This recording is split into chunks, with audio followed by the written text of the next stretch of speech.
What is going on, everybody? We're here. We're live for Sports Wars. And even though last week we said college football was back, because it almost kind of was, it's really back now. Now that we're not playing retarded games in Ireland for no fucking reason. Now that everybody's back in their actual stadiums. And it wouldn't be college football without a huge Alabama story. And we've got one, so we decided to bring on an expert today. Jeremy has returned to Geeks and Gamers to face the music for the Alabama Crimson Tide. How's it going, Jeremy? I was going great. It's just an awesome day as a Bama fan. No one feels sorry for us, and they shouldn't, okay? I think everybody should enjoy this. The fact that Gus Malzahn was behind the scheme that destroyed us yesterday was kind of symbolic and perfect. So everybody deserves, or Alabama deserves all of the shit they're getting today. So it's going to be a fun one. There you go. And speaking of disappointments, Beardo, who has been dick riding Arch Manning for about 2 years at this point, Arch Manning had his big official starter debut, #1 team, go up to Ohio State, and didn't look great. How's it going, Beardo? It's going good. USC put up a 70 burger yesterday, so that put some ice on the wound, I guess, a little bit. But yeah, I can't wait to talk about Arch Manning's big debut. Oof. So I see we'll get into that. Texas hat this morning. No, I did not. I wore it for about 2.5 hours yesterday, and then I took it off and put on my USC hat. There you go. Well, we're also joined Will from Game On Sports. What's up, Will? Doing good. There's no better feeling and way to tell that college football is back than losing a bet by 1 yard because that bum-ass Arch Manning couldn't get one more rushing yard. God, that's how I started my season off. There you go. That'll do it. Arch Manning, a lot of people not happy with Arch Manning's performance all around. And John Matrix from Black and White Sports. What's up, John? What's going on? Watched some college football yesterday. Watched my niece Cowboys play football. And I didn't realize we actually brought back a coach that was there from 10 years ago. Because, man, we stinked at football last 10 years. So, but we won last night against some school. I don't even know who they were. They got blown out. So it's actually great. Like this is, look, I'm probably going to be there when the NFL season starts. But right now, basically all of you guys have some reason to just be like fucking devastated. John's a Cowboys fan. They just traded away Micah Parsons. Yep. Like all this stuff. So I'm feeling good right now, and compared to everybody else, I'm sure that'll change at some point soon. Speaking of coaches who went back to a previous college team that they used to coach, isn't Rich Rod back at West Virginia?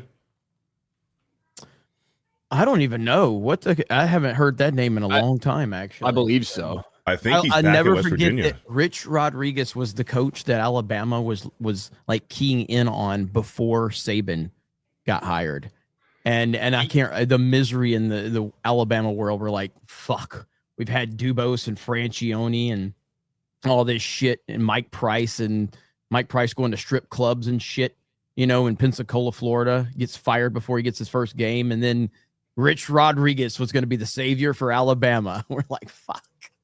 So I don't know what's going on with him. He is now? Yeah. Yeah, he's at West Virginia. I always like Rich Rod. It might as well take a flyer at Rich Rodriguez now. If somebody can come up with the $70 million to buy out Kalen DeBoer. Yeah, might as well. It would be a little better than what we have, probably a little better, but nothing's going to satisfy the Alabama fan base at this point. Well, certainly not that.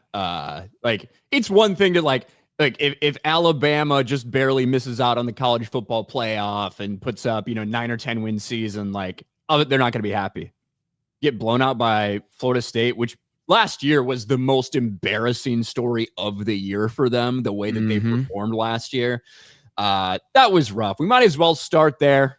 We thought we were going to, be talking about some of the big 2 top 10 teams matching up first week of the season stuff. I thought it was a foregone conclusion that Alabama was going to handle Florida State. I think they had a 2 or 3 touchdown point spread, something like that, if I recall, Will. And Alabama looked like dog shit. Yeah, they look terrible. I think the shocking thing, and Jeremy can talk more about this being a Bama fan, but the effort level out there was noticeable. It was just like there was no effort. And there's clips going around all over X, just showing out, you know, linebacker just jogging around as the play's on the other side of the field, and the guy runs for a touchdown. Quite embarrassing. It's a very, very talented team. And I'm shocked. I'm shocked that Kalen DeBoer is not able to coach this talent, because he did a great job up. And I hate to say this, up with the Huskies. Go Cougs. And I'm just shocked with all this talent. He's not able to coach these guys. He doesn't cuss. There it is. Well, what the fuck are we doing? The man first drive yesterday was good. You can't replace Nick fucking Saban and not cuss your players out. And he's, every time they panned the camera to him, he's standing there like a fucking retard. He's not saying anything. He's showing no emotions. And that is that the leadership and the coaching is the problem. Talent is not the problem at Alabama. I mean, I thought Simpson looked really good. And yeah, you could say like his stats weren't good, but dude, the O-line was awful yesterday. The O-line was awful. Now, he made a couple of bad decisions. There was that one play on 4th down when he threw it to Ryan Williams, when he should have ran the ball and we got the first down. But I mean, he was running for his life. The O-line's terrible. There's no discipline whatsoever. We have no identity. Alabama has zero identity right now. And it's mainly because Kalen DeBoer has no identity. There's no emotion from this dude. And it's really embarrassing. And it's not going to get any better. It's not. I mean, this is not going to improve. Now, again, you do have to give credit to Gus Malzahn. Obviously what he did at Auburn, and he brought that same style of offense, and you've got a mobile quarterback there at Florida State, so he utilizes that very well. Alabama historically has never been able to do well against a dual threat quarterback. That was even Nick Saban's Achilles heel for all of those years. But yeah, I mean, I don't think DeBoer is going to survive the season. He might didn't want to survive September.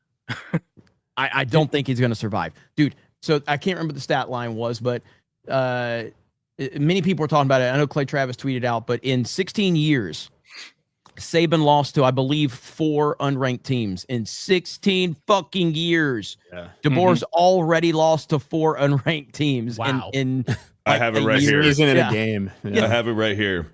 Kalen DeBoer is now 9-5 at Alabama with losses to 4 unranked teams. Nick Saban didn't have a loss to 4 unranked teams in his total of 16 seasons at Alabama. Wow, it's insane. So, I mean, and didn't one of the Florida State players have like no respect for Alabama? The quarterback, Nick Saban, is not going to save him. Yeah. Wow. Tommy Castellanos said Nick Saban isn't there to save you guys. Yes, he did. He did. Yes, he did. He straight up, and again, that just shows you that people just do not respect Alabama without Nick Saban, especially with Kalen DeBoer there. Mr. I don't cuss and I don't yell at my players. Fuck you. Get the fuck out of here. Nobody wants that shit. You got Johnny Manziel ripping Bama today, which is hilarious, saying that no one fears Alabama. Well, at the start of the game, I was actually impressed because Bama's first drive, they took off 8 minutes of the clock on their first drive for a touchdown score. Yeah, I texted good. Jeremy, yeah, and I was like, hey, that bro. looked pretty damn good. I was like, hell yeah. I mean, I was like, Simpson looked good, and he made mistakes. Like Jeremy mentioned, like there was that 1 4th down where he was like 3 steps away from a first down if he would have just taken it himself, and then he undercutted Ryan Williams for a turnover. But at least he learned from his mistakes, because a few drives later, might have been the next drive, he was in a similar situation. It was a 4th and longer than 3. It was like a 4th and 6, and he actually took it himself with his legs and just came up a few inches short of the first down. So at least he's learning. But Jeremy's right. That Alabama offensive line was fucking terrible yesterday. He was running for his life back there. The trenches, period, right? Like Yes. offensive and defensive lines. And these are the guys that they continue to reload year after year after year after year. Top talent across the board. They are the ones that looked overwhelmed. Like that was like, to me, when I was, and I didn't get to watch a whole game. I got to watch pieces. That to me was like the most shocking thing. Yeah, I mean, this is I do not think, and I know DeBoer has this massive contract and everything like that, but I just don't think he's going to survive. Now the question becomes is Saban going to return? And I don't think he will. But I mean, the man still has an office at Alabama. He is a king in Tuscaloosa. Yeah. Will he come back for a short period of time?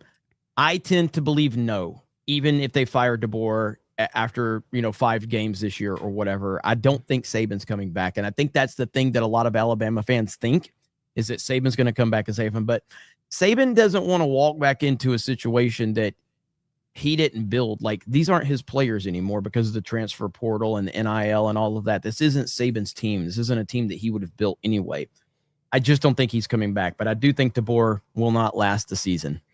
I don't think he's coming back because really I think bad. he saw this coming. I think Saban saw this coming. 100%. He was smart enough to know, like, hey, with the NIL and all this stuff, we're not going to be the most talented, dominant team out there year in and year out like we were, during his reign. And so I think he saw this coming. He's like, I'm going to get out now and let the other guy look like a dipshit. So then I look even better. Yeah, Like, absolutely. We've talked about it to death, obviously, over the past couple of years, but for all of these games, it's applicable. Like, NIL and transfer portal stuff have changed the game completely.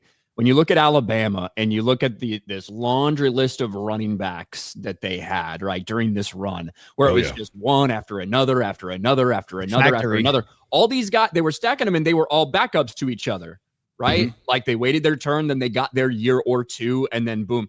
That doesn't happen anymore because why would you, right? If I'm the third best running back in the country, am I going to waste a year behind potentially the best running back in the country and get less money, right? Where it's just so easy for me to be like, all right, I'll go to fucking Oklahoma State or something. They'll start me and I can get more money than I'm making now. And then you know what? Next year I'll transfer somewhere else.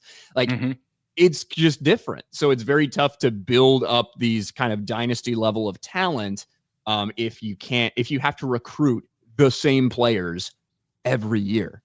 No longer can Nick Saban swagger into a fucking 14-year-old's house and be like, hey, this is a shitty house. You want to go to Alabama?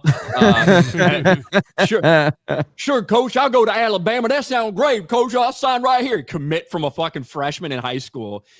Now you have to recruit that motherfucker each and every single year when they're getting paid and offered millions of dollars. It's crazy. I personally think that it definitely has just ruined college football, might be the wrong word, but it has definitely changed college football. And I think it's changed it for the worse because it feels more like, it almost feels like pro football now to an extent. It is pro football. Yeah, it is. I mean, it simply is. And I think it's taken a lot of the passion out of it. I think we're going to see that moving forward. I think we've already, like, I don't know after week one, I personally have no idea who the best team in college football is. And I don't even have Ohio State. Really? Because they didn't play very good. They don't yesterday. have a quarterback.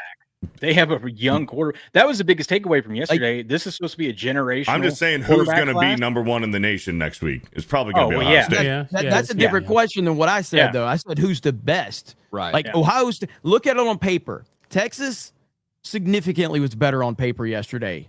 Total yards, everything. In the run game for total sure. Total yards too. Yeah. But a lot of that was just straight up in the fourth quarter, though. Like, Arch Manning in the fourth quarter at one point had like 35 yards passing. Like, it was. But still, they got down there in the red zone twice and they got stopped. You know, those would have won the game. If we want to talk about Texas and that fucking play calling, it depends on if Ryan wants to move into that yet. But yeah, I just think that like the NIL and transfer portal and all that has fundamentally changed college football. Whether you think that's for the better or the worse is up to you. But as a longtime college football fan, I think it's for the worse. I don't think that this helps college football. I think it makes college football more specific player driven and less team driven, and it takes the passion out of it and it takes the fandom out of it more so. And you're just going to have a rotating league of players now, and coaches are going to be walking on pins and needles. When players are going to be making more than the coaches, it turns it into NFL light, and I don't like it. Yeah.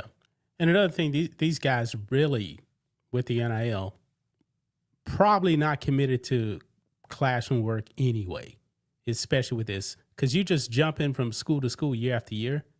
Well, yeah, especially a lot of these kids are like fucking 6th or 7th year seniors because they have all those extra years of eligibility because of COVID, and they graduate early, they redshirt. So some of these kids have been there for so long, they're not even going to school anymore. They're just playing college football, making money. Yeah. I mean, ultimately, bottom line is, I'll close up the Alabama discussion. Alabama deserves to get roasted today. People have been waiting for a long time for Alabama to be in this position. No one feels sorry for Bama or their fans, and they shouldn't. We had the most dominant run in history of college football. now I think we're probably worse now than we were during the Dubose, Francione, Mike Price years. That's bad. That's a bad fucking place to be. I mean, I started watching I started watching when Bill Curry was around and Bobby Humphrey was the running back, Ray Perkins. So this is a very bad situation right now. And I think now Alabama is going to run into the phase of where we were post Bear Bryant. We're just whining about Bear Bryant. Now we're going to be whining about Nick Saban because we're not going to have a fucking team that can win. Saban retired too early, man. His final season, that was probably his best coaching job ever. Look, he kept his legacy intact, right? Yeah. He didn't stick around too long. He wasn't Bobby Bowden at the end of his run. He pretty much left out on top. Yeah, and that's why I really don't think he'll come back because this is perfect for Nick Saban's legacy as a head coach, right? Yeah. As soon as he leaves, the fucking wheels fall off. Mm-hmm. Now, you change that narrative if you come back and you can't put them back on, right? So for him, he's got all the money in the world. He's got all the respect in the world, all that shit. He has left in a better situation than Belichick did. Yeah. I was just about to say. People question Belichick's legacy. They don't question Saban's legacy. And Saban, again, you guys have no idea how much of a king this guy is in Tuscaloosa. It's absolutely insane. It's crazy. And he's talking to the, he's talking to the administration about college football, about how to fix it. This dude has it, and he's making more money on TV than he probably was as a college coach. There's no this guy, a perfect kind of way for him to step away. So I don't. Obviously, I want him to come back, but I don't want him to come back at the same time. Yeah, the thing with Belichick turned into the Belichick before Tom Brady. Yes. He wasn't winning games. Correct. When Brady won that Super Bowl with Tampa, the next day, Belichick should have retired. Belichick should have retired when Brady left. He should have retired when Brady left. Yeah. He was always a fraud. We get Bill back tomorrow. I'm looking forward to it. I'm looking forward to seeing him at UNC. Night, right? Yeah. Yeah. So... Bro, I think I've been on record that I think this Bill Belichick North Carolina thing is going to be a total and complete disaster. Him and his big old fucking man titties, fucking his 21-year-old hooker. It is just. It's a weird scenario, man. So I think that Belichick could have been a great program head coach in college 20 years ago, because the way he ran his NFL locker room. One of the reasons a lot of guys didn't like it very much because it was way too similar to college, right? Mm-hmm. Yep. It's not the way it is anymore. Mm-hmm. These guys, if you fucking piss them off, if you upset this 19-year-old hotshot who thinks he's shit, he'll leave. Mm-hmm. He's gone. There's no contract. Will was telling me the other day that Bill Belichick's girlfriend is trying to trademark sugar daddy, or what was it, gold digger? Both gold digger. Yeah, she's trying to trademark gold, or both of them are to sell merch. Dude, she's like Jada Pinkett Smith, bro. She's horrible, dude. She's the devil. It's crazy. I mean, she's cashing in. Hold on, she is kind of the devil. However, she's hot. Look, we saw Bill Belichick walk on that Ring camera out in that shitty trailer, right? Yeah. We've seen the shape of this man and what he looks like. She could do anything, and I still think he's getting the good end of that deal. Right? Sure, I guess. We've seen the shape of this man. We have. You know that Elon Musk picture when he's on that boat? Elon Musk body. It looks like AI made that because it doesn't look like a human being. It looks like a Cybertruck. Are you seeing the Cybertruck drawing? And they said that he got the design of the Cybertruck based on the shape of his body. That's how Belichick looks. And Belichick, his tits are fucking massive. This man has massive tits at this point. So, yeah. Probably bigger than his girlfriend's. So proud of him. Yeah. Did you guys see the Bama fan that flipped off the camera? Yes. That was so saw fucking that. Great, dude. That was so great. I think every Bama fan was feeling that energy right there. It was so good. It was perfect. Let me catch up with some super chats, and then we'll get into the big matchup we talked about a little bit. But Texas, Ohio State, we got to talk about that, which was just a shitty fucking game, to be honest with you. Yep. Boring. Over on the Rumble side, we have Jose Contreras. Jeremy only shows up to Sports Wars when Bama loses. I guess we'll see him a lot this season. Yeah, pretty much. Son of Sean Buto. I added Malik Neighbors in my dynasty last season. Scattaboo and Dart this year. For better or worse, I'm all in on the Giants offense. Why the hell did you draft Jackson Dart? He's not going to start. It's a dynasty league, which means you retain your players. Oh, okay. Gotcha. Drafting for those are a lot different because you got Neighbors, Scattaboo, and Dart. Good luck, brother. Go Big Blue. Bearded Sports Psych for 5. I blame Beardo for the Texas loss. He wore a Texas hat on his Friday stream. Thankfully, Bama's implosion took all the heat off Arch's performance. It did. Like, that was all Twitter was just Arch Manning memes. Like, if Arch Manning's last name wasn't Manning, he'd be working at fucking Costco and shit. Ever. That was the best buy meme. There was the 9/11 one. If he was the pilot. Yeah, Arch it was like 9/11 if Arch Manning was flying the plane. Yeah. And it was just a plane that casually drove right by and missed the towers. But then as soon as Alabama started losing to Florida State, like all the Arch Manning memes were done. Yeah. Because this one right here, this is a great one right here. It's like if those kids did read, they'd be very upset. The sports memes immediately thought of you, Jeremy. Dude, sports memes are the best fucking memes in the world, dude. The Arch stuff was brutal. They were lighting him up. The meme started in the first quarter. It was before bad. he even threw an interception. They were lighting him up. His first pass was in the dirt to a wide open guy. Yeah. He looked like Tebow in Denver when he threw that pass. God. Son of Sean, my OP team in Dynasty, quarterback, Allen, Dart, running back, CMC, Jacobs, Scattaboo, JCM, wide receiver, Amon-Ra St. Brown, Puka Nacua, Malik Neighbors, BTJ, McConkey, Lad McConkey, Shakir, tight ends, Bowers, Warren Taylor. You got a squad there, brother. You do have like a squad. That's crazy. Josh Allen and Brock Bowers and Malik Neighbors. How many people are in your league? Yeah. We're just playing with a whole bunch of retards. Well, I'm more like Amon-Ra St. Brown to me is like obviously Neighbors is Neighbors, but having Amon-Ra St. Brown, Puka as well. Portland State getting embarrassed again, 69-0, says Taker. That's classic Portland State. Dingus for 199. Go Knowles. Bama sucks. Jeremy's gay. Beardo fat. Thank you. ACDC fan UK for 2. Great to see Jeremy show face after that dog shit show. It was pretty bad. Chris Coran, let's fucking go FSU. Absolutely awesome. Bama got scalped. They did get scalped. Steven DeLeon for $5 says Notre Dame rules all. Hashtag Bills Mafia. Shout out West Texas. Steven DeLeon rules all. I feel the need to talk shit to you, but then I remember Bama got fucking destroyed, so I'm just gonna shut the fuck up.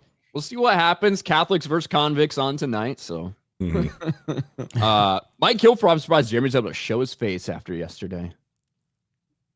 Chris Cranford, let it all out, Jeremy. This is open therapy for you. That's why I'm here. Ken Reese Hokies for 5. My Virginia Tech Hokies will play South Carolina today at 3. My Hokies will win this season. Bring on the Sandman. Yeah, South Carolina, Virginia Tech at 3, and then 7:30 or something is Miami, Notre Dame.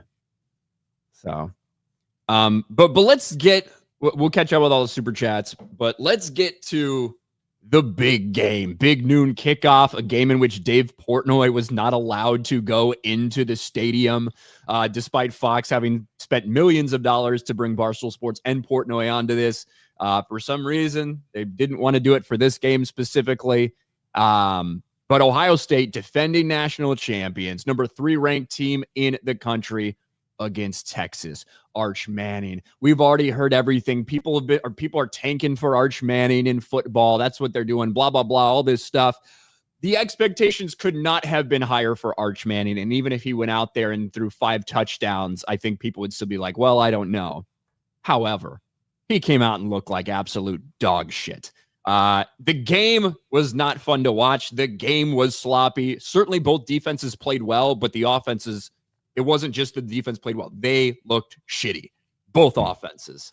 And had had a chance to drive down and win, not win, but at least tie the game in the final couple minutes. And Arch Manning could not get it done. He looked inconsistent all game. His throw looked wonky. I wonder if he's far. I'm at the point where I'm wondering if he's injured or something because of how strange his throwing motion looked at times. But he is catching hell everywhere, and deservedly so. Yeah, the expectations are through the roof, and I don't think it's earned necessarily, but it's understandable. You know, he's the quarterback for Texas. He's a Manning. He's got the right look. He's got all the accolades from, you know, previous play. But yeah, like it's just then you have the media throwing, you know, the hype levels through the roof and calling him the greatest prospect since Elway, or, you know, the greatest hype since Tebow, or whatever they're saying about college football. It's like, it's insane. And I like the guy. I'm pulling for him. I want Arch Manning to be good. I was pulling for Texas yesterday. But I just don't know if we could fully judge him on yesterday alone. You're talking about going into OSU and Matt Patricia defense, something we have to note. I mean, it's a pro style defense from a guy who's won multiple Super Bowls in New England. Matt Patricia. Yeah, exactly. It's almost unrecognizable. So he deserves all the roasting that he's getting, but I just don't know if we can just sit there and just go, this guy's a complete flop and a complete bust at this point in time. I don't know if we know that yet. No, it was an impossible situation for him, but he did look bad. He looked uncomfortable at no point. And I think I told you this. I don't know if I told Ryan or Beardo. I can't remember. I think it was Ryan, but I thought that like Ty Simpson looked more in control of his offense yesterday for Alabama than at any point that Arch looked yesterday. He never looked comfortable in the pocket. He never looked comfortable at any point yesterday. So it was a bad performance. He looked stiff. He looked like Peyton stiff, but not able to make good throws, you know? Look, and he looked like, this is what I think. This is my belief, is that he's got all this great, you know, genetics and all these people. I think he got Peyton's clutch gene, which is bad. I think he got Peyton Manning's big game gene. That is my theory about Arch Manning. I'll take. Wow. He also looked like he already decided where he was going to go with the ball before the snap, because there were so many times that there was the wide receivers that got open. Yeah, but he was going he already made up his mind. It was, I don't know if he didn't deliberately try to run that much. I mean, he did get 38 yards rushing, needed one more, that bum. Had he got one more, I'd probably be defending him today, but he didn't, so he's a bum. But no, he didn't use his legs as much as I thought he would, or that I saw that he could have. And he just, I don't know what was up with his mechanics, but his throws, you would think he thought he had to hit his receivers in the feet instead of the hands, is how it went yesterday. Mm-hmm. Well, except for that pass on, what was it, third down, which is fucking high and behind. Yeah. He was, he looked very stiff. I don't know if uncomfortable is the right word, but he definitely looked stiff back there. And he started to get it together in the fourth quarter, and some of his receivers did not help him out. There was the one play, number 13, in the corner of the end zone before he caught the big one that was or wasn't a touchdown, that they had to review, that he might have, shifted his hands when he was, on the ground in the end zone. But his receivers didn't help him out. But yeah, he was behind on a lot of throws. He was undercutting some throws. He was sailing it too. He started to get it together, but that Ohio State defense was just all over the receivers, but all he really over wasn't Arch. that And plus, pressured. He was pressured, but not that much. Oh, dude, he was running for his life back there. He but was running around and scrambling. College football athlete, if you look at, of course, he wasn't really pressured. But some throws, of the play calling was just weird for Sarkisian, because Sarkisian likes to play the sideline. He likes to play like a horizontal mobile offense and stuff. And it just seemed out of character, some of the play calling for Sarkisian. I'm thinking Sarkisian was maybe sipping on a little. He might have been popping the pills. Yeah. He might have been popping the pills with the alcohol. I don't know what the fuck is going on with Sarkisian. Some very questionable play calling down there in the goal line. The first time they got down there into the red zone and they're inside the 10, and they had like 3 designed quarterback runs in a row with Arch, when their run game was actually working. Their run game was the only thing that was working yesterday. And you get down to the red zone, you do 3 designed quarterback runs for Arch. And we seen there was the one 4th and short to get a first down, I think on their first or second drive, and they barely got it, barely on that quarterback sneak. So it's like clearly Ohio State's defense is ready for this quarterback sneak. They tried to do it on the goal line where it's like 2 yards away. They do a quarterback sneak, and they came up a yard short. Like, no shit. They were ready. You believe it? No, you have all that speed and those great wide receivers. Why would you try to do a tush push into the end zone instead of just spread everyone out and let Arch roll out and scramble? And he wasn't going through his progressions properly, like you said, Will. And also when he did have a wide receiver wide open, like on that first interception on the right side of the field, that deep throw, that receiver was open about a second and a half earlier than he should when he did throw it. And that DB just played it perfect. That DB ran a better route for that throw than the wide receiver did by the time that Arch Manning threw it. Well, I think it looked to me like that specific play, like the receiver is almost like slowing down because he's like ran his route. You know what I mean? Because he's getting close to the sideline. Yeah. Yeah. He's slowing down. He's running, and then Arch starts to throw it. Yeah. He was late for sure. I think it was a bigger case of him nerves and the yips. He had a case of the yips yesterday. That's what I think. All More eyes than were on just him. Just overall sucking. Arch Manning doesn't fucking suck. Like you guys are saying, this isn't anything to judge the rest of his college career off of. He's got a long season ahead of him. I don't think this necessarily takes him out of the Heisman watch, but fuck, he's got a lot of makeup work to do.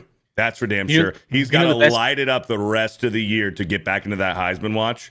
But I just think he was just nervous, and he had the yips yesterday, and it showed. Well, I mean, the best thing going for Arch Manning real quick, the best thing going for Arch Manning, no one's going to be able to run on that Texas defense. That Texas defense, that front seven is amazing. Yeah, they looked good. And that's the thing is Ohio State did not look great yesterday either. They didn't. But I'm looking, so Texas has San Jose State, UTEP, and Sam Houston for their next 3 games. Then they have Florida, Oklahoma, who are both ranked. Then Kentucky, Mississippi State, Vanderbilt, who are all unranked at the time, and then Georgia, Arkansas, and then Texas A&M. So he's got 3 weeks to get his shit together before he has to play Florida. I'll be there for that game. Yeah. So I think what you're going to see, you're definitely going to see him look pretty good the next 3 weeks, and then you're going to start builders. You're going to see the confidence builders, and then I think the true test is going to be that back-to-back weeks at Florida. So at Florida in Gainesville in the swamp, and then versus Oklahoma. Those are going to be that'll be where we can really tell what's he made of, because these next 3 games are not something we could judge him on at all. Those are the games that people usually start with. College football, we do not have a preseason for college football with the way the transfer portal is now and so many people reloading and restocking with so many different players from year to year and all this shit anyway. These games, as interesting as they are to talk about, these big ranked matchups early on in the season, ultimately teams change drastically from them. Agreed. And also with the way college football playoff works, unlike in years past, where if you lose this game, that could potentially be one more mistake and you're done. Like that's it. Your national title hopes are gone because you lost this game in September. It's not the way it is anymore. Beardo, did you say you're going to be at the Gainesville game? I will. Really? Me and Will are going to the. I don't get fucking invited. Game. If I told him to invite you, he said you wouldn't want to go. I run this motherfucker. Can I get a fucking? I'm just fucking with you. But you should have told him it's during Cobra Cast, Beardo. It's likely going to be a night game, so Jeremy will be live on Cobra Cast. No, probably. Seriously, dude, Saturday night in the swamp is fucking awesome, dude. I'm excited. Especially if I didn't get a chance to watch Florida yesterday, but I know they won big, but it was against a nobody. I don't know what Florida really is this year yet, but if Florida's a top 10 team by the time that game rolls around, Saturday night in the swamp, that's must-see TV right there. That's a big game. So that's going to be awesome. I'm pumped for it. And this isn't coming as like a Arch Manning homer or anything, but I do think realistically, no, I'm being serious, Ryan. Yeah, here we go. Realistically, it was fun to meme on Arch. I didn't wear my Texas hat today, but I'm going to tell you. No, realistically, Arch Manning had the yips yesterday, and he was very nervous. But we got to cool the fucking brakes. We got to pump the brakes. It was fun to meme on him yesterday. I was even getting a kick out of the memes yesterday. It was his first start as the number one. He had a few starts last year, but he was the backup. First start as the number one.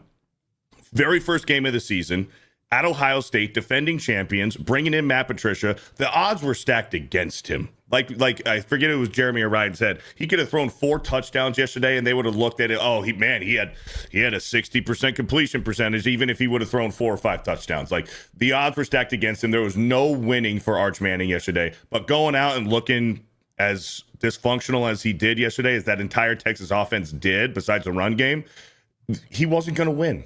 He wasn't going to win as far as like in the media's eyes. Look, the thing is, his accuracy was so shocking. Sorry, Ryan. I don't necessarily disagree with your sentiments. However, when we look at Arch Manning, a guy who's thrown less than 100 passes in college football, and we look at how he's being talked about, we look at he's a generational player, a generational talent who has not done anything yet in college. We hear that people in the NFL are tanking for it. Like, these are the discussion points around Arch Manning. That's right, because of his last name. Sure, but here's the thing: because of his last name, he's making $5, $6, $7, $8 million in NIL. Because of his last name, we're talking about him. Like, you get a lot of advantages because of that last name.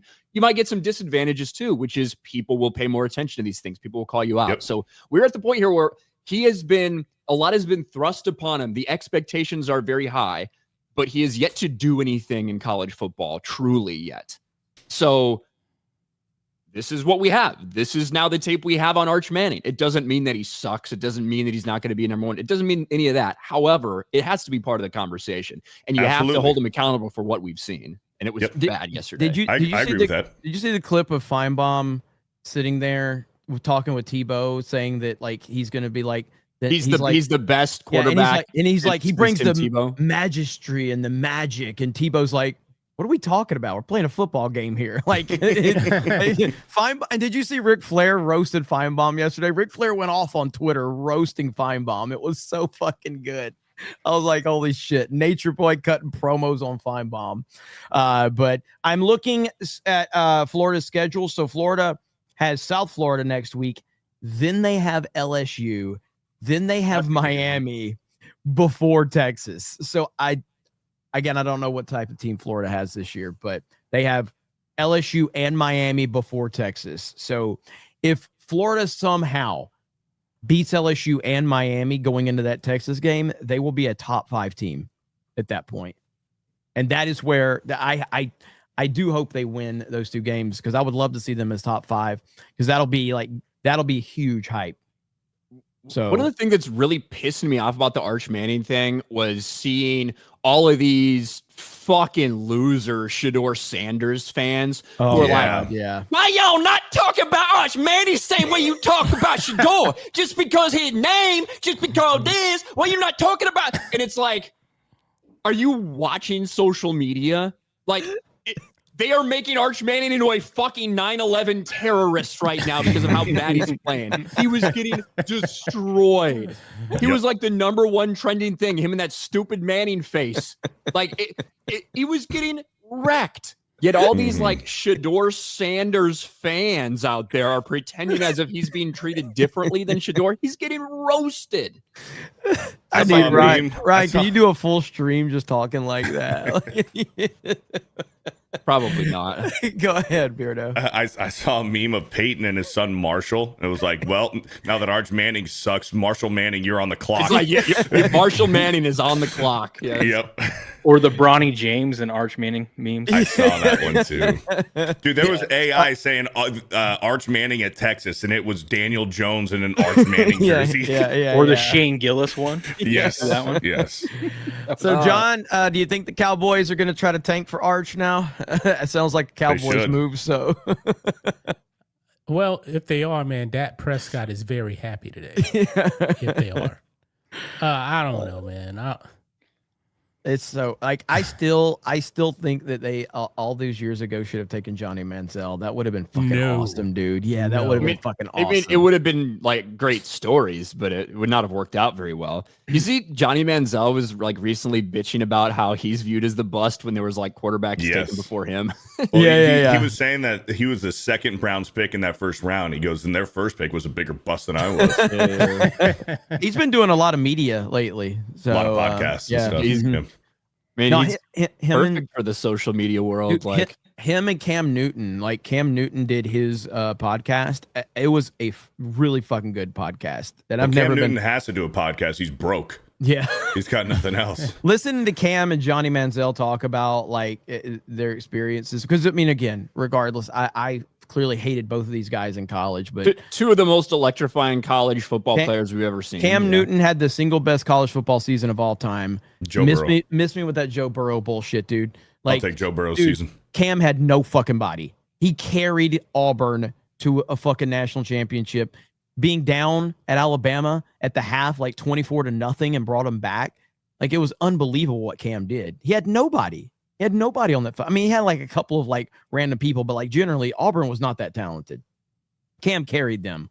And of course, Johnny Manziel was just insane. Like, the year he beat Saban, and then the next year, I think he put up like 450 yards on Saban and a loss. It was insane. So anyway, I hate Cam Newton though. Like I can't stand him. So Did you see he had Joy Taylor on his podcast, and Joy Oh, Taylor yeah. was talking Yeah. about her dating life. She's like, "Yeah, I'll date a 70-year-old man as long as he's rich." And Cam's like, "What the fuck?" She just went out there and said it. yeah, they roasted Jason Whitlock a little bit during that as well.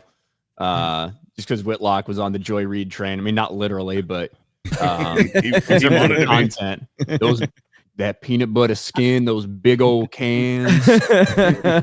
I saw Ray Lewis was on Patrick Bet David Yes, and and he called called out out Shannon Sharp. He's like the type Yep. of content Shannon's making, which is like he's like I don't know if he just means like all the stuff that's come out talking with like porn stars. I don't really know what he's talking about, but Ray Lewis is like, I can never go down that road. Could never turn myself into something like that. It's He's like on Like, Ray there. Lewis, you killed a guy. Well, no, Yeah. but he was talking about podcasts. While he's on a podcast, he's like, these guys get on podcast and they talk about things they don't know, and it's like, you're on a fucking podcast. I think he was talking more so about like the type of fucking show that Shannon and Ocho Cinco run. You know what I mean? Mhm. Like, yeah. I think that has a lot more to do with it. Like the way they talk, how fucking hood the entire thing is and seems and degenerate sometimes. I think that's more what he was talking about, but it's just funny coming from Ray Lewis, who A was man who involved killed in the someone. murder. Yes. Yeah. Yeah. But did he say Shannon Sharp was of the devil? Yeah, Did he say that? He Yeah. said something like that. It's so funny, man. oh my God. All right. Where did we leave off here? Long and distinguished for $5. Around the bowl and down the hole. Roll Tide roll. Sounds about right. Vermithor, college football is back. College football back with the boys. Life is good. I did have a good time watching football, man. I really did. It was fun. It was fun. Good to have football back. And amazing. NFL is back this week as well. For you guys, I put a link in the description. I thought it could be fun, and everybody, if you want to, it's completely free to join. There's a Sports Wars group. It's essentially a pick'em league. It's a confidence pick'em league, so you can go week by week. And the way it works, as opposed to just picking who's going to win and who's going to lose, you got to put a number on it. So if you're super fucking confident that the Giants are going to win their first game, like Beardo will probably be, you put 16 points that week on them. If there's another one, if it's like Cincinnati, Baltimore at Cincinnati, it's a tough one. I'm not really confident about it. You put a lower number on. You put 1, and most points at the end of the year obviously wins. So we're just doing it for fun, but it's out there. I know a lot of you guys have talked about fantasy. Not going to do like a G&G fantasy league or anything, but this can get you guys involved with what we're doing. So go check that out. Join the group and get your picks in before the Thursday night game. Always Ghostly became a YouTube member. Thank you, Always Ghostly. Shout out. Bearded Sports Psych for 2. Bama fans, fire DeBoer. Bring back Mike Shula. I'll pass. Just keep DeBoer at that point. American Man for 10 went to USC's kickoff game, and man, what a way to Nice. start the season, putting basketball points on this massive W. Hope everyone had a great football weekend except Jeremy. Fight on, Trojans. Right on, man. I respect it. Did you watch the USC game last night, Ryan? No, I went out and got absolutely fucking plastered last night. So I nice. did not. Ryan basically did the same thing that USC fans did. He went out and got shit-faced instead of watching the fucking game. So That's not true. that's not true. USC fans don't give a fuck You've about never football. been to a USC game. Neither at have the UFC Coliseum. fans. Until when Reggie Bush and Matt Leinart were there is when they fucking showed up. That's What, the only fucking time. 30 years ago? Exactly. Exactly. That's the 30 only fucking time. Years ago. People in California don't give a fuck about sports. Anyways, my point was USC's running back is doing the Ashton Genty from last year at Boise State. He just stands up there straight before he takes a handoff. Like the Standing serial fucking killer. Michael Myers. Yeah. Didn't they want Genty to change that for the NFL? He did. Chip Kelly. Like his coaches wanted him to change it for some reason. And Chip Kelly. Chip Kelly's the offensive coordinator for the Raiders, and Chip Kelly made him change that. Which I don't know why.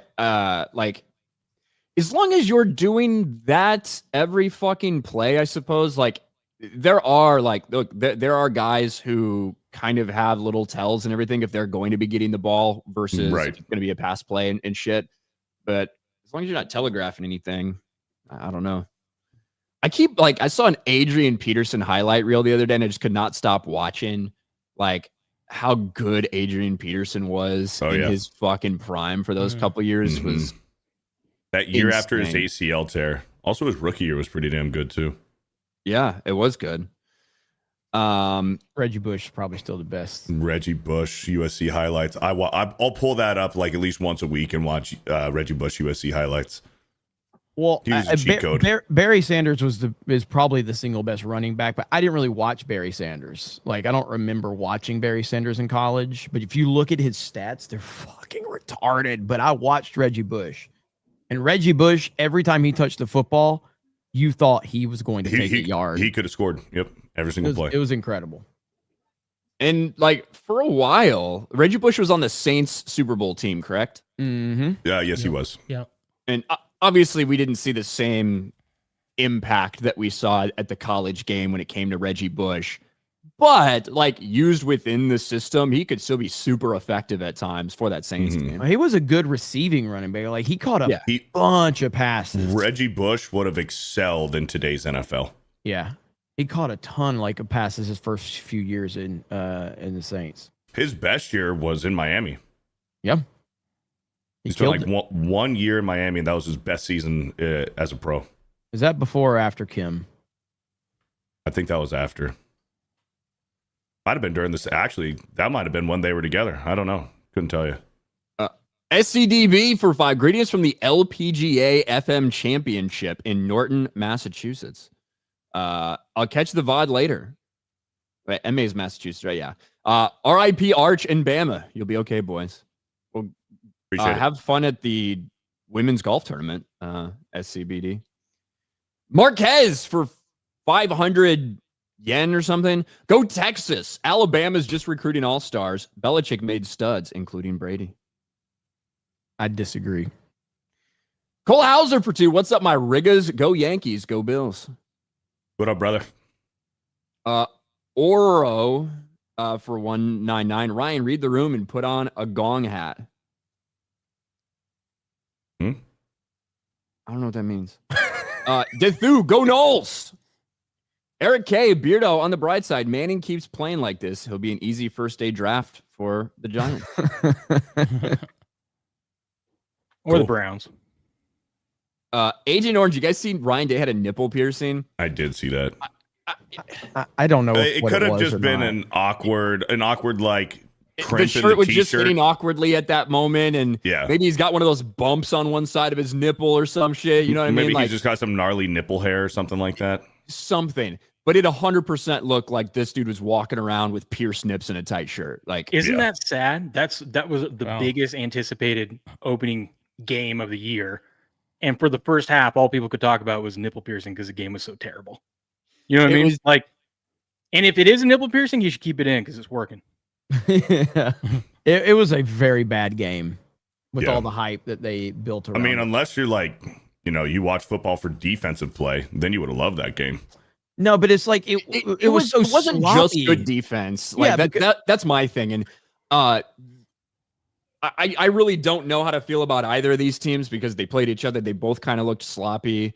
But we'd be feeling a lot different about this game if it was 35-38 and Arch Manning couldn't get it done in the last couple minutes down the stretch in Ohio, like on the road, all this shit. Instead, like, it's not like Ohio State just played really well. They played shitty too, and Texas still couldn't do anything. Yeah. Yeah. And all quarterbacks yesterday did too. That was the biggest takeaway from yesterday is like, this is supposed to be a generational quarterback draft class coming up. And everyone looked pretty average. No one really looked all that great yesterday. Even, the Heisman favorite now, Nussmeier for LSU, he didn't really look all that great. I mean, he did enough to get the win. So congrats to him. But it wasn't like he was, throwing 5 touchdowns or whatever out there against that Clemson defense. Yep. And Cajun Corey's just typed what I was about to say, that the 2011 LSU Alabama 9-6 game, that was an amazing game to watch. That was great. That was a defensive masterpiece. I don't consider OSU Texas a defensive masterpiece yesterday. They both looked clumsy and they just lacked execution on both sides of the ball. But Texas's defense does look better, I think, than OSU's. Oh, it's legit. I thought OSU would struggle a little bit more yesterday defensively. I mean, they would have if Arch could have just made some throws and whatnot, because they had a great defense last year, but they were replacing so many pieces, obviously with great players. But I thought it was going to take a few weeks to kind of get that, into the season. That defense is going to look way better than it is now. Yeah. Yep. Over on Rumble, Z Highness for $1 says Jeremy's still rooting for ass Bama. Tell them to step up their game.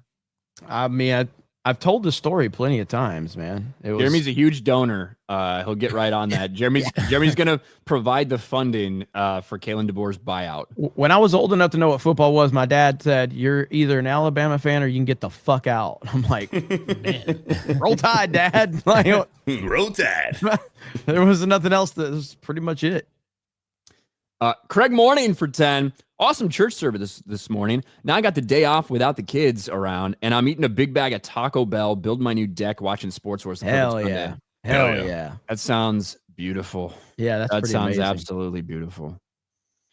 Garth Knight for $5. Texas football only succeeds with a colored quarterback. Hashtag Texas curse. Little Orphan Funkhauser. Arch had more commercials than points yesterday. You're probably right. You're probably right. Yeah. Zenny Biscuit for $10. Preakness winner journalism took on older horses in the Pacific Classic, but he couldn't catch Fierceness, who was the Derby favorite last year, but scratched the morning of. Thank you for the horse racing update. Zenny Biscuit keeps us informed on all things horses. B Chain for $5. UConn beat up Central Connecticut, an FCS school. That's a game UConn of 4 years ago loses. Hope a great season leads to a Big 12 invite. They might as well abolish conferences. Yeah. Honestly, like the fact that I don't even know what the SEC is anymore at this point. Like, you know what I mean?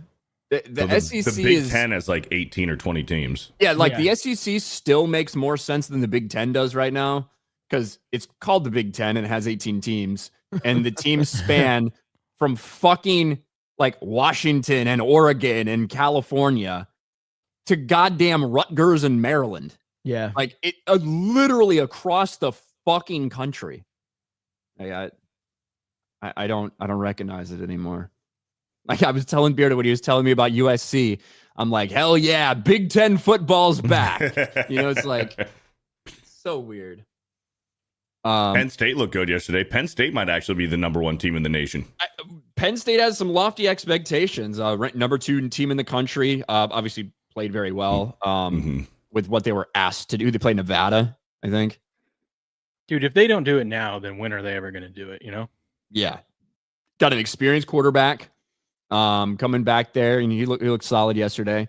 But Penn State, there's going to be a lot of Big Ten teams in this top 10.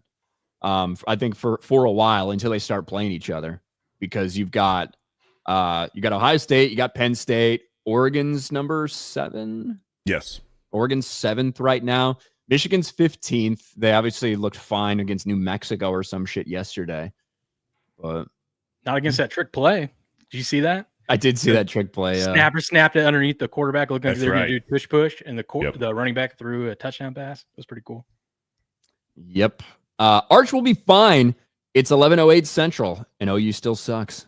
Bearded Sports site. CJ Pruitt, along with the memes, I also thought that why is no one referring to Manning as a Nepo baby now from the divisiveness group? That's all that I saw yesterday. Yeah, that was the thing that pissed me off. 100%, a million people were saying that. And for people to act like Shedeur Sanders is treated differently than the way that Arch Manning just got roasted is wild. Garth Knight, Jeremy, my team drafted Jalen Milroe. Does he truly have great arm and elite speed? He has elite speed, but he's not. He's.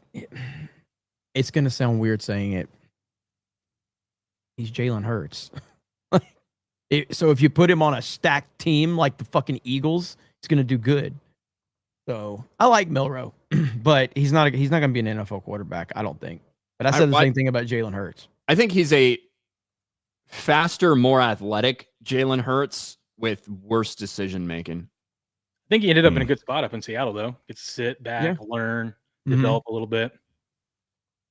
Yeah, I mean, I feel the same way about Milroe as I feel about Jalen Hurts. And I know Jalen Hurts is sitting there with a fucking trophy and everything. I don't think quite literally a Super Bowl MVP trophy. Yeah, yeah. Mm-hmm. I do not think Jalen Hurts is a good NFL quarterback. I say great. You put him on any other team right now, he's not going to be a difference maker. He's just not. But he's a great guy. Take Lane Johnson off that team, and then we'll see how good he is. Yeah. And obviously we can have these arguments so we're blue in the face about what would happen if this quarterback was here or this quarterback was in this system or with this surrounded by this level of talent. Ultimately, the Eagles, top to bottom on both sides of the ball last year, I feel like had the best roster. And Jalen Hurts is the quarterback that works for them and that they can work with. The funny thing is I've been a Jalen Hurts hater for years, and him winning the Super Bowl has not changed my mind or feelings about him in any way, shape, or form, which I don't know if that tells me that I'm just hating to hate or if that's just really the way I feel about him. But no, you just ask yourself it's 1 minute left, you're on the 25-yard line, you got to drive the length of the field. Which quarterback do you want? Where does Jalen Hurts rank on that list? You know what I mean? You need a touchdown to win. Somewhere in the 20s. Yeah. Yeah. So that says it all. In known passing situations, right? Mm-hmm. Yeah. Where you can't run the ball, where you can't run this bullshit fucking read option, like RPO bullshit. Yeah. And for the record, Patrick Mahomes, he only needs 13 seconds. I'm a huge fan of Jalen Hurts. I just don't think he's a good quarterback. He's good. He's okay. He's okay. Jalen Hurts is a winner. That's what he does. Yeah. He's kind of like Tebow. He's a fucking winner. He's not going to make too many mistakes. He's not too flashy. He is a better quarterback than Tim Tebow. Way better than Tebow. Well, I'm talking like Tebow and coverage. Here we go. I'm not going to start it. I'm not. But Jalen Hurts is a great fucking leader. He's got incredible work ethic, and he just wins, bro. I like him. I like him a lot. And he doesn't skip leg day. Yeah. He does not. I tell you what, those Big 12 quarterbacks, Big 12 quarterbacks come to the NFL like Jalen Hurts, and sometimes they pop off like that. Where was it? Nothing like going into Death Valley Jr. and getting a dub. Go Tigers! Yes, Tigers. LSU had a big win against Clemson at Clemson. That's an important game, and I feel like LSU. People are talking about them, but I do feel like this could be a big year for them. Regardless of how many cringe pictures Brian Kelly looks like where he's sold his soul to get this fucking recruit there or whatever. Could be their year. They got a quarterback. Was the best finish to a game yesterday. I was glued for the last 5 minutes of that game because Clemson actually was driving and then they ended up screwing it up, but they had a shot and it was a pretty fun game. Metal Slave just drops a bomb. She gives 20 Sports Wars memberships. Thank you, Metal Slave. Hell yeah. Little Orphan Funkhouse 2, Ray Lewis Killer Instinct is second only to OJ's. Winston's Pillar for 2. Let's fucking go Irish. College football is back. Picked up NCAA 2013 for the PS3. Oh, nice. Wow. Nice. Oh, Beardo's coughing. I was like, what is going on? My bad. I thought you were like reaching for something. I thought you were going to whip out a copy of NCAA 2013. Like after that super chat. No. He was just watching highlights of Arch Manning yesterday. It made him sick. Eric K for 5. I saw Marshall Falk run for over 300 yards in person. That man was unreal. Marshall Falk was stupid at San Diego State? I think is where he went. Yeah, he was stupid good. Right there, Marshall Falk. We've talked about that. Yeah, he's signed this outside of San Diego State's stadium over there, and he was really mad at me because I told him where I wanted him to sign it. He's like, "You think I don't fucking know that?" Damn. He was like. He was a super asshole about it, though, for real. That's how you would be, though. That's how you would be. Maybe. But he's like, yeah, I fucking know. Like, he could have signed it. If he had signed it, like, obviously, signing a ball. There are places to sign balls that are more desirable than others on both baseballs and footballs. So it's like, hey, Marshall, I waited a long time in this fucking line to come see you. You don't think I fucking know that? All right. Barry Sanders, LaDainian Tomlinson's the best running backs I've ever seen. LT was great for a period of time there. I mean, in college at TCU or in the pros? I mean, both, I guess. Yeah, I mean, I think Barry Sanders is probably the most gifted football player that's ever lived. I don't think anybody like pure talent, like maybe Randy Moss may had more talent, but like Barry Sanders was he didn't have the offensive line that Emmitt Smith had. He didn't have the team, but he was incredible, man. He really was. Ricky Williams at Texas was an alien. I mean, he was, yeah. I think when we're talking about like NFL guys, so you're talking about overall, not just running backs. Yeah, I was talking about overall with Barry. Okay. I still say Dan Marino overall. Dan Marino most gifted. Yeah. I think that Barry Rice is the best pure runner that we have ever seen. Who? Barry Rice? Sorry, Barry Sanders. Barry Rice. Yeah, Barry Rice. You guys don't know him? Yeah, Barry Sanders, the best pure runner that we've ever seen. Obviously, I'm a little partial to Walter Payton when it comes to like best running back of all time because of everything. Look at Walter Payton's reception numbers versus the era he played in, by the way. Yeah.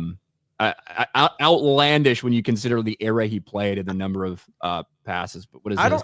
I don't know if these are true, but this is stupid if this is true. Like, look at these numbers. My God. 304 yards, 320, 312. 300, are these real? They can't be the real. problem is a lot of these, and I've noticed this, a lot of these sports fucking accounts on Twitter and Instagram post a bunch of shit. Oh, yes. It's not just sports. It's entertainment. It's everything. It's just like clickbait engagement. But obviously, Barry, that 1988 season is still like the one. You know what I mean? Yeah. I don't know if those individual numbers are right. I guess we could add them up and Barry check. Sanders, 1988. Oh, no, it's real. Yeah, I'm looking at it right now. The fact that It's the fact that we have to question if it's real just shows how retarded this man was. This is crazy. Yeah, I've got it pulled up right here. Yeah. So it's legit. 2,850 yards, 42 touchdowns. Good Lord, that's man. insane. Yep. And a handful of those, that doesn't actually even include all of his touchdowns. Because that's just rushing. Those are just his like offensive touchdowns. Whereas in two of those games, at least, he had a kick return and a punt return for a touchdown. Oh, gotcha. So. Yeah. Insane, man. Insane. But anyway, I just want to show that real quick. Platonic Guardian, where's Malcolm Flex? We need more black representation on this show. I don't know where Malcolm's at. I don't know what Malcolm's been up to lately. I haven't talked to him in a while. Ackle, Hale Ryan, Beardo, John, Will, and D-Day Cobra. What, man? Cashed. For $20, Walter Payton is the best all-around football player to ever lace him up. There we go. He could do everything and still holds the NFL record for touchdowns thrown by a non-quarterback. His blocking was legendary, even kicked when needed. It's true. And he didn't get to run the ball in for a touchdown in the fucking Super Bowl. Still upsets you. I mean, I wasn't alive, but it is a little upsetting. It's just sad. More sad that he died. You know what I mean? That sucks too. Yeah. Force Geek, Jeremy, we might beat the crap out of y'all. We play Virginia Tech today. We'll see how good we are. But Sellers will be fun to watch. Can't wait. Go Cox. I mean, honestly, I'd be surprised if Alabama doesn't lose 5 games this fucking year, if not more. So, we got to shift to NFL for a little bit because obviously it's back. The Dallas Cowboys and the Philadelphia Eagles kick off this season on Thursday, and it is going to be without their star player, Micah Parsons, who was traded. We talked about this last week. We talked about Micah Parsons. We talked about the contract dispute. And I think all of us on here kind of felt that, yeah, it does seem like it's getting pretty bad and pretty public. But I think we all ultimately thought, probably like most of these holdouts, hold-ins, whatever you want to call them, they'll figure it out. They did not figure it out. I mean, they did figure out a trade. Micah Parsons goes to the Green Bay Packers. My favorite. As a Bears fan, I'm so happy that Micah Parsons is now going to be across the line of scrimmage from our offense. Can't wait. But they trade him for 2 first-round picks and a D tackle, Kenny Clark. And I got to be honest. Yeah, they got a couple first-round picks back. Okay. I feel if I were a Cowboys fan, I would be furious about the way this entire thing was handled by Jerry Jones. As a Dallas Cowboys fan, John Matrix, how do you feel? I hate it. Days before, Jerry Jones was talking to Stephen A. Smith, and he told Stephen A., Micah Parsons, we got him 3 years. He ain't going anywhere. And then he trades him a few days later. Now, Mike Irvin suspects that that Micah Parsons must have hurt Jerry Jones personally for him to actually pull the trigger. I was blindsided when I actually saw this. I did not think he was actually going to go anywhere. You don't trade the best player on the team, and the defense is already shaky, and all you got 2 first-round picks and another guy. And both your first-round picks, one is 2026, the other one is 2027. Jerry Jones just caved. Maybe Micah Parsons said something personal to Jerry Jones. There's also some reports coming out about, and who knows how much there is this. There's some reports coming out about how some of the Cowboys players felt about Micah Parsons, specifically with the big podcast he does, that a lot of people were, it was kind of off-putting for him to be doing that podcast, The Edge or whatever he calls it.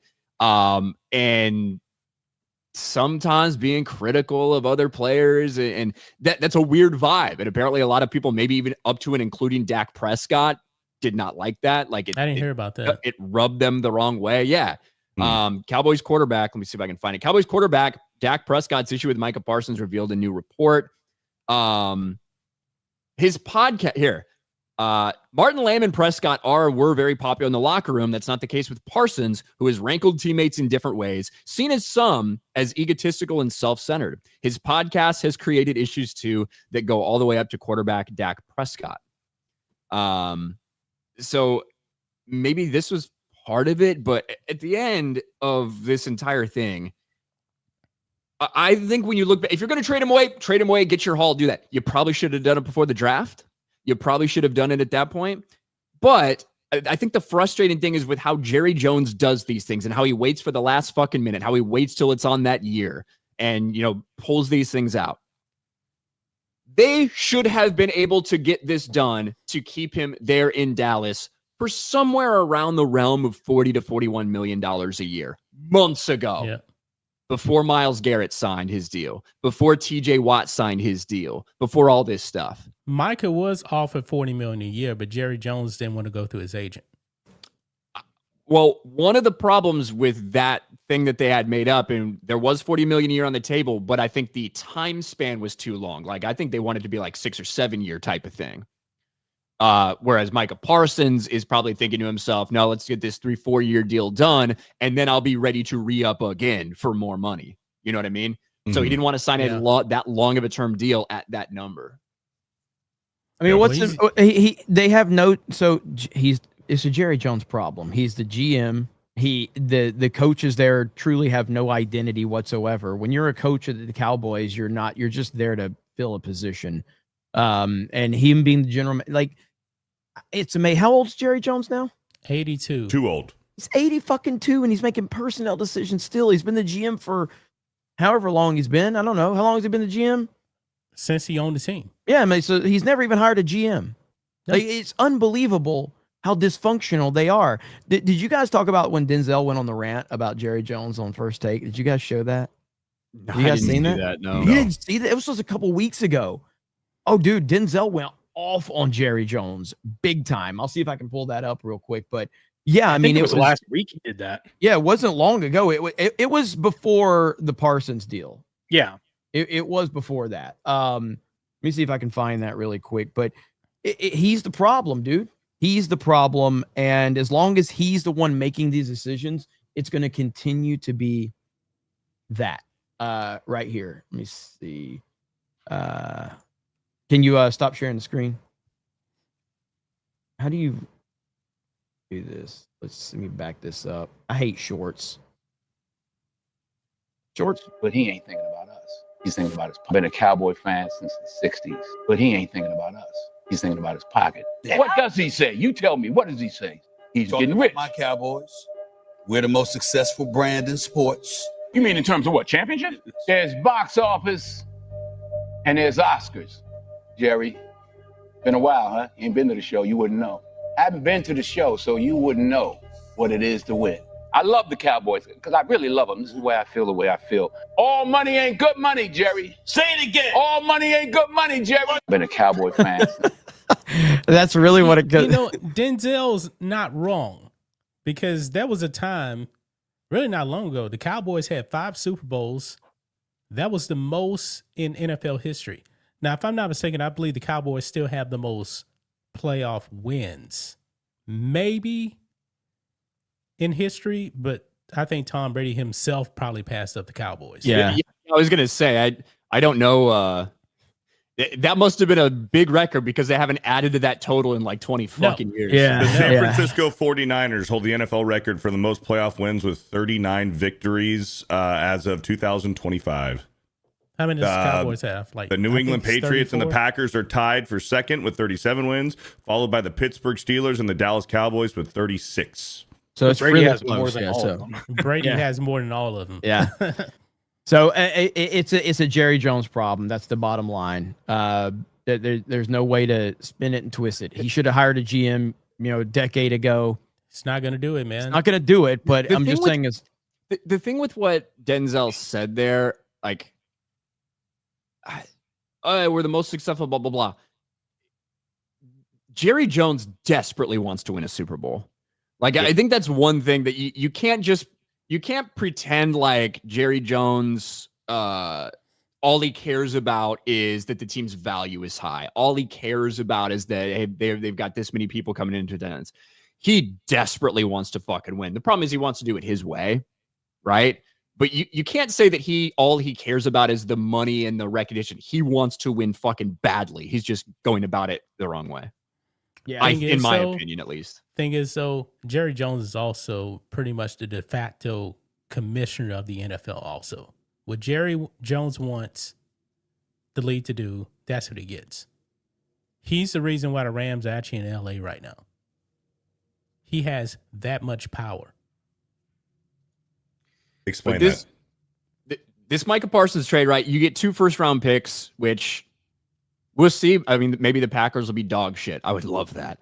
But in all likelihood, they're probably going to be late teens, early 20 first-round picks. You know what I mean?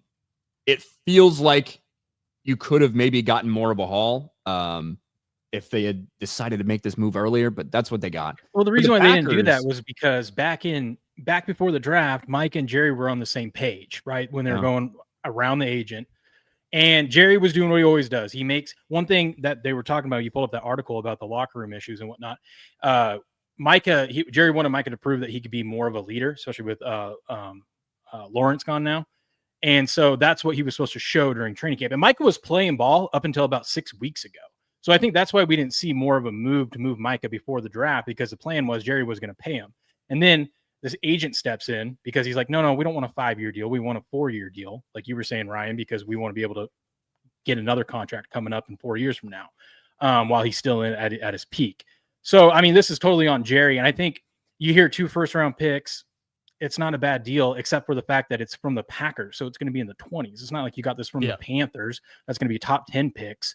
So you feel like you could have got more. Yeah, you got a 3-time Pro Bowl defensive lineman, which the Cowboys need every help they can at stopping the run. But he's coming off his worst year in his career last year. So is he going to be Pro Bowl level, or is he just going to be trash? And that defense, I think the Eagles getting ahead to the game Thursday, I think they're going to just run the ball down Dallas's throat because they can't stop the run. And Jerry's out there talking about this was a great deal. This is going to help us stop the run. This is exactly what we needed to stop the run. And if I'm the Eagles, I'm going to say, okay, let's see if you can stop the run. Just pound it down their throats and make Jerry look foolish. If I have any team that has Jalen Hurts as the quarterback, my strategy in every game is going to be to run, personally. But yeah, and it's when you look at the Packers. Then now the Packers, I feel like everyone's like, this makes them fucking Super Bowl contend. Like, this is it.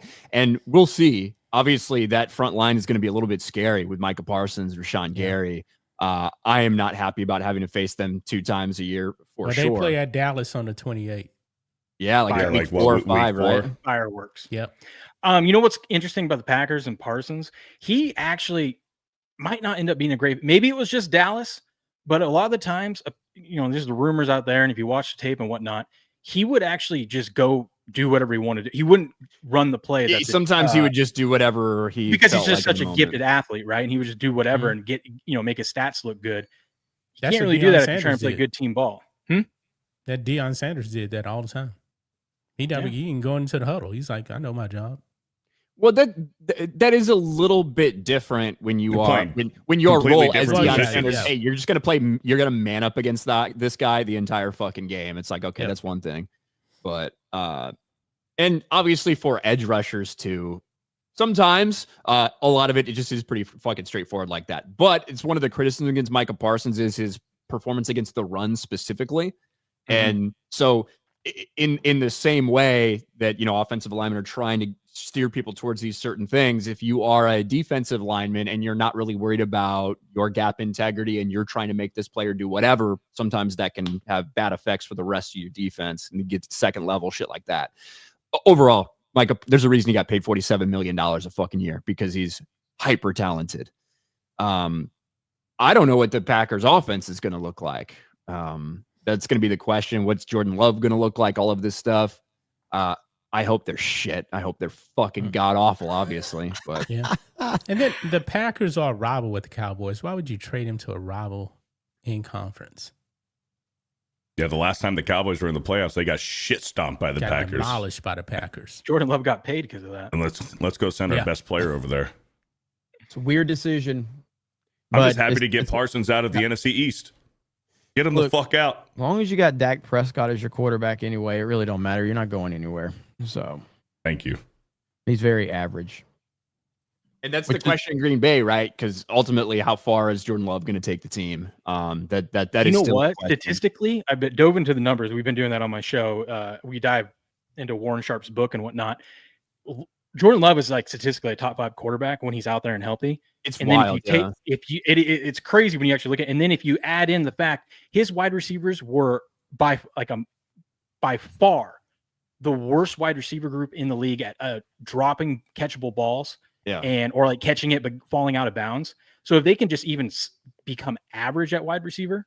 Now I know they drafted Gold and whatnot from Texas. We'll see. He's a rookie. I mean, you can't put a lot on a rookie out there, but if he can just get some average play from his wide receivers, Green Bay could actually be Super Bowl contenders. Yeah, and I'm not happy about that, but we'll see. It all looks like on paper now.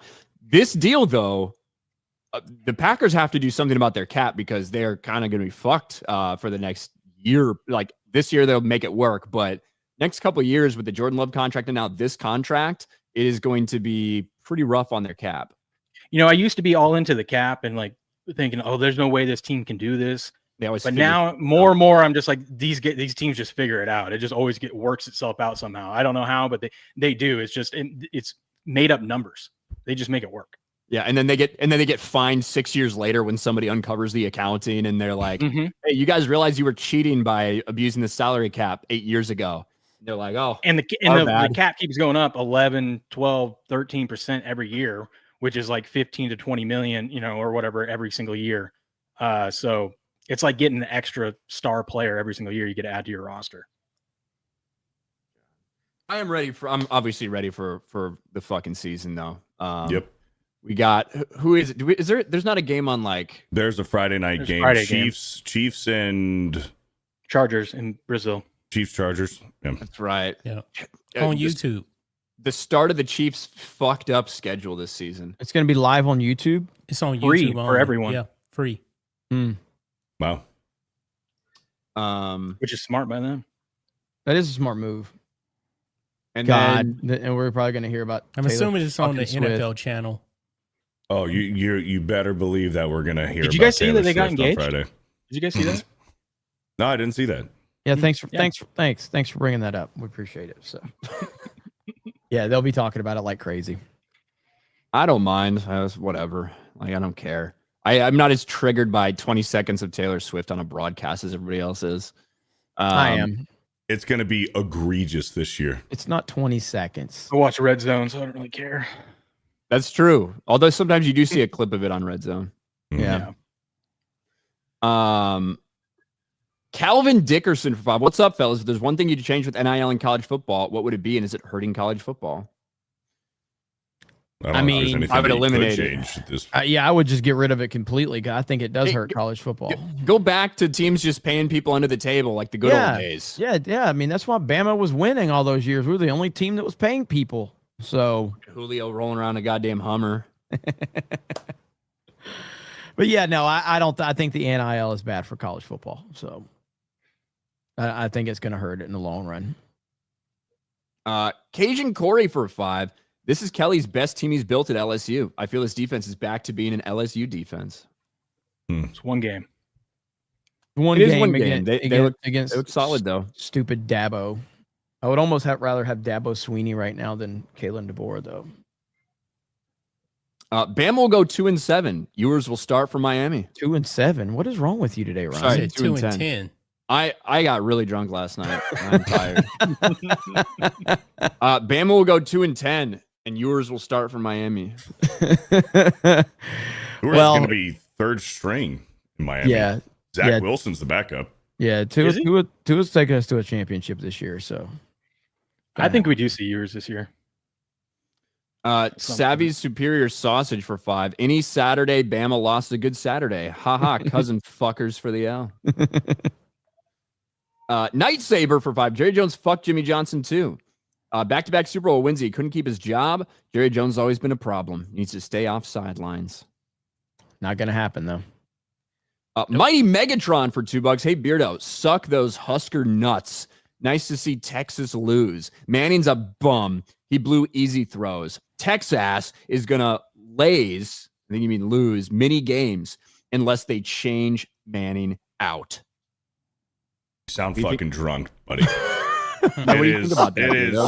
It is 1 o'clock on a Sunday, man. Put the fucking bottle down. I wish I was drunk right now, to be honest. But yeah, I mentioned it earlier, guys. If you want to, and thanks for the big crowd today. For NFL this year, if you guys want to get in on it, because the games are starting in the next couple days, we're doing a confidence pick'em league with Sports Wars. It's free to join. It's public, so the link is right there in the description. You guys can check that out. I'll be putting in my picks. We'll still do our picks in public for you guys as well and all that stuff, and we'll keep track of it and all of that. But there's a confidence pick'em league, which essentially means if you feel really, really good about this, you're going to put a high number on that, 1 through 16 or however many games there are. If you feel really skeptical about it, like I really don't know how to call this as a coin flip, you're going to put a much lower number on that. And hopefully you don't have any big upsets to get you fucked. So that'll be fun. Is your 16 going to be Minnesota over your Bears, just in case if your Bears lose, at least you win? No, that's not going to be 16. But we got to look through the schedule here. Do you want to do Thursday, Friday real quick to get started? Or you just want to wait till Sunday morning? I mean, we can right now. Look, for It's Thursday easy, and Friday, games. these are kind of easy. I am going 100% Eagles and Chiefs. Those are my Who the Chiefs picks. play? Chargers. At In in Brazil. In Oh, fucking yes, Brazil. Brazil. Yeah, I'll go with the Mhm. Chiefs. I'm Yeah. going Philly and the Chiefs. Yeah, I think everybody's going to go Philly and the Chiefs. What about Will? Eagles, Chargers. I want to take the Chargers. Going to take a risk on them. Okay. There you go. There I you go. respect Gamble. that. Eagles Makes me nervous with Slater out, but if that field's the same as last year, it's going to be an ugly game. I'll trust the Chargers running game over the Chiefs running game. I trust the Chiefs. They also looked fucking good against that Bears that for those couple drives. They looked good. Patrick Mahomes looked good. I'm going with the Chiefs. But yes, that's it. And then you know what? Next week on Sunday, before the games and all this stuff happen, we'll make our Super Bowl predictions official too. We got to take some time, marinate on that a little bit, and come back with it. But Beardo, what do you got going on, man? Nothing much. I'll be hanging out with Drunk 3PO today at Universal Studios for Halloween Horror Nights. So I'm gonna get ready to peace out for that. There you go. Jeremy, what are you doing? I'm gonna be saying a lot of offensive things about Kalen DeBoer and sending a lot of hate tweets towards him from my burner account, not from my direct account. But no, in all seriousness, I'll probably do a Cobra Cast later tonight. Are you guys going live on Park Hoppin'? Is that what you guys are doing? Later, yep. Okay, so you guys will be live on Park Hoppin'. I'll probably do a Cobra Cast later tonight at some point. So, and that's about it. There you go. John Matrix, Black and White Sports. What do you guys got going on? Oh, not much. Same old thing. Gonna relax for a little bit and do some shoot some videos later. There you go. And Will from Game On. What do you guys got going on? Football. Actually, tonight I'm featured on over on Rumble. There's this channel over there called Eric John's Pizza Artist. But yeah, this Eric guy John's makes awesome. cool. Yeah, and so cool I'm pizzas. I'm featured on that tonight. So he's making a Game On show tonight. So I'll be there. Me and my boys are going to make pizzas alongside while we watch the stream and whatnot. So Eric John's great peeps. He's good peeps. So. Yeah, he's a good dude. Good dude. So go check that out. Eric John Pizza Artist over on Rumble. Hell yeah. There you go.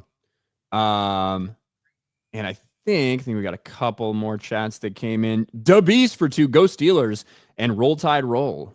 Remain blessed all. Well, Roll Tide Roll didn't work out. I hope your Go Steelers doesn't work out for you either. You know, no offense to Beast.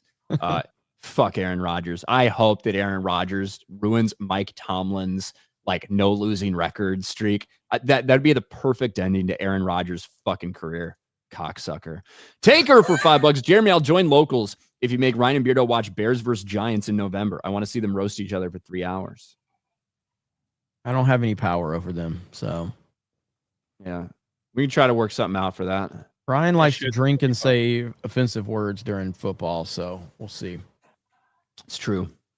I mean, he likes to drink and say offensive words in general too. But it's on a Sunday in Chicago, 1 o'clock game. We can figure that out. I think maybe we'll see. We'll consider it. But all right, that's it for us. Thanks, guys. Thanks over on Rumble. We appreciate it, and we'll see you next week. Bye everyone.